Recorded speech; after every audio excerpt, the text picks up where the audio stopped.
Detta inslaget är ett samarbete med WIP, Kompani 56, Invicius Productions och Skylt och Dekor. Det sponsras av Stars and Stripes, Blomsterkiosken, Mats Svenssons bil och Andreas VVS.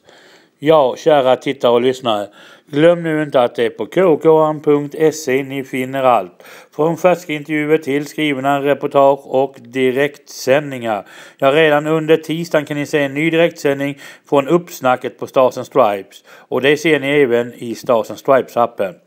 Ja, det är Södertälje som tar emot vårt kära KK under tisdagen.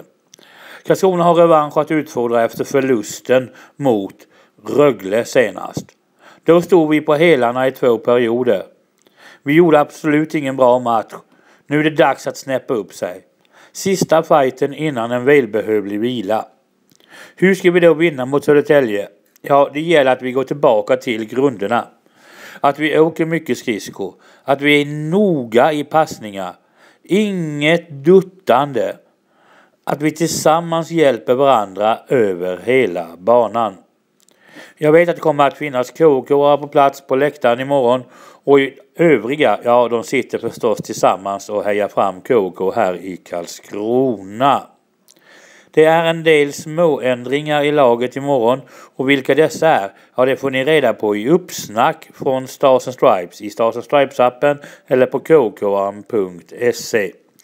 Nu ska vi tillsammans se till att Karlskrona fixar 3 poäng upp i Södertälje imorgon. Spelarna kommer göra allt och vi kommer göra allt på vårt håll. Glöm inte heller att du kan följa matchen via voice tweet, precis som senast.